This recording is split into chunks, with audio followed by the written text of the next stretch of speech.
Hi friends, serial அரங்கத்துக்கு உங்களை அன்போடு வரவேற்கிறேன். நீங்கள் இந்த அரங்கத்துக்கு இப்போ தான் முதல் தடவை வரீங்கன்ற மாதிரி இருந்தால் பக்கத்தில் இருக்கிற சப்ஸ்கிரைப் பட்டனை கிளிக் பண்ணிக்கோங்க. அப்படியே இந்த வீடியோ பிடிச்சிருந்தா இந்த வீடியோக்கு ஒரு லைக் கொடுங்க. இன்னைக்கு வெள்ளிக்கிழமை ஜூன் 19ஆம் தேதி நம்ம என்ன பார்க்க போகிறோம்னு பார்த்தீங்கன்னா, அழகு சீரியலுக்கான ரிவ்யூ தான் வந்து பார்க்க போகிறோம்.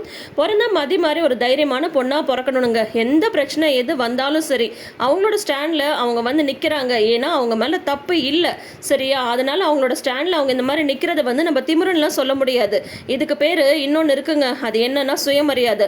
சுயமரியாதை வேற, திமிருன்றது வேற, சரிங்களா? இப்போ வந்து மதி வந்து வாசல்ல இருக்கிற அந்த திண்ணையில் வந்து உட்காந்துட்டு இருக்காங்க. சுரேஷ் வந்து டியூட்டிக்கு வந்து கிளம்புறாரு. பாக்யராஜ் எவ்வளோ தூரம் சொல்றாரு. அவன் மதியை வந்து உள்ள வர சொல்லிட்டு அதுக்கப்புறம் நீ போடா, சொன்னா கேளுடா, நம்ம வீட்டு விஷயம் வெளில வந்து தெரிய வேணாம் அப்படின்னது முடியாதுன்னு.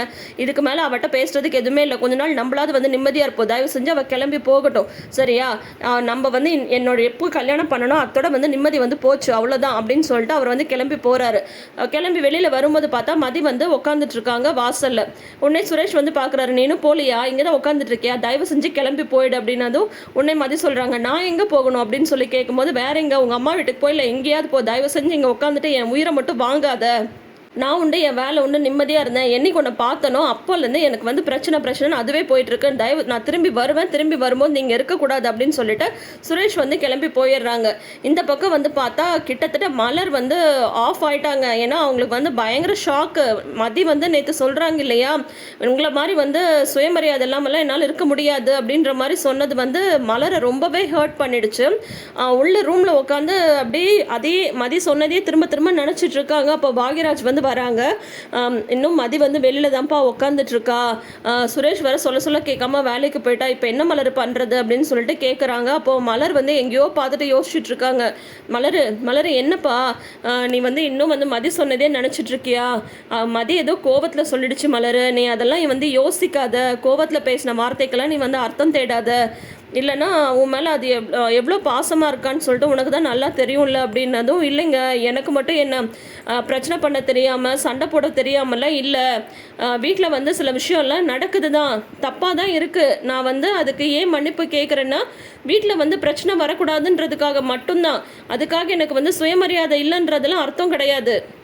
நானும் இந்த வீட்டில் நடக்கிற எத்தனையோ விஷயத்துக்காக வந்து காயப்பட்டிருக்கேன். செய்யாத தப்புக்கு நான் மன்னிப்பு கேட்டிருக்கேன். அப்போல்லாம் வந்து எடுத்த எடுப்புக்கு மதி மாதிரி என்னால் வந்து சண்டை போடவோ எதிர்த்து பேசவோ தெரியாமலாம் இல்லை. எனக்கு வந்து தெரியும்.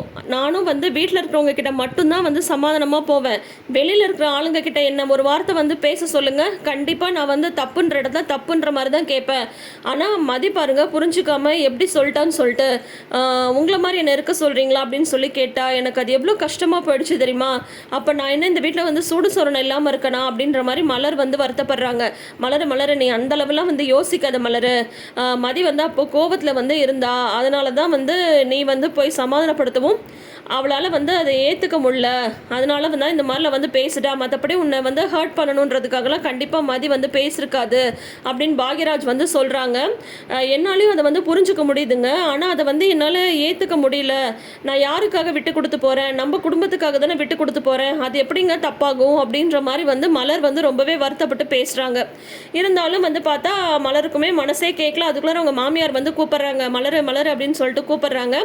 அப்போ வந்து பார்த்தா இவங்க ரெண்டு பேரும் வந்து வெளியில் வந்து வராங்க. வந்ததுமே அவள் இன்னும் வாசலில் தான் உட்காந்துட்டு இருக்கா. அக்கம் பக்கத்தில் இருக்கிறவங்கெல்லாம் வந்து நின்று பார்க்க ஆரம்பிச்சிட்டாங்க. என்ன பண்ணுறதுனே புரியல அப்படின்னு அவங்க மாமியார் சொல்லிட்டு, நீ ஏன் இவ்வளோ வருத்தமாக இருக்க? ஓ மதி வந்து பேசுனதை நினச்சி நீ வந்து வருத்தப்பட்டு இருக்கியா? நீ தானே வந்து என்னமோ கூட பிறந்த தங்கச்சி மாதிரி தலைமையில தூக்கி வச்சுட்டு ஆடின, எப்படி ஒரே நிமிஷத்தில் உன்னை வந்து தூக்கி போட்டு உடச்சிட்டா பார்த்தல? இதுக்கு மேலேயாவது புத்தி சொல்லத்தனமா வந்து பொழைக்க பாரு, உன்னோட பொழப்ப நீ மட்டும் பாரு. அவள் சொல்கிற மாதிரிலாம் கேட்டுக்கிட்டு தேவையில்லாமல் இந்த வீட்டில் உனக்கு நீயே வந்து பிரச்சனையை தேடிக்காத அப்படின்ற மாதிரி அவங்க மாமியார் வந்து சொல்லிடுறாங்க. அதுக்கப்புறம் வந்து பார்த்தா மலருக்கும் வந்து ஒன்றும் மனசு கேட்கல. மறுபடியும் ரூமில் போய் உக்காந்துட்டு அழறாங்க. மதி வந்து வெளியில் உட்காந்துட்டு இருக்காங்க இல்லையா, அக்கம் பக்கத்தில் இருக்கிற லேடிஸ்லாம் வந்து பார்த்தா சாயந்தரத்துலேருந்து ஏதோ சண்டை நடந்த மாதிரி இருந்தது. இப்போ என்ன இந்த பொண்ணு வந்து வெளியில் உட்காந்துட்டு இருக்கு, மூத்த மருமக மாதிரி இந்த பொண்ணு இல்லை போலையே அப்படின்ற மாதிரி எல்லாம் கூடி பேசிட்டு அதுக்கப்புறம் வந்து பார்த்தா ஒரு கட்டத்தில் வீட்டுக்குள்ளேயே வந்து கதவை தட்டுறாங்க.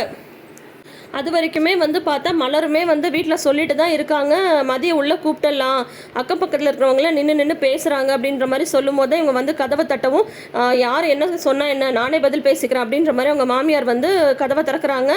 இவங்கெல்லாம் உள்ளே வந்ததும், என்னக்கா உங்கள் வீட்டில் எதாவது பிரச்சனையா, சாயந்தரத்துலேருந்து பார்த்தோம் ஏதோ சத்தம் கேட்டிருந்து, இப்போ என்னென்னா உங்கள் சின்ன மருமக வெளியில் உட்காந்துட்ருக்கு அப்படின்னு சொல்லும்போது, சேச்சே அப்படியெல்லாம் ஒன்றும் இல்லையே, சும்மா தான் அவன் வெளியில் உட்காந்துட்டு இருக்கா அப்படின்னது மலர் சொல்கிறாங்க, கொஞ்சம் காத்தோட்டமாக உட்காரலான்னு வெளியில் உட்காந்துட்டு இருக்கா அப்படின்றாங்க மலர்.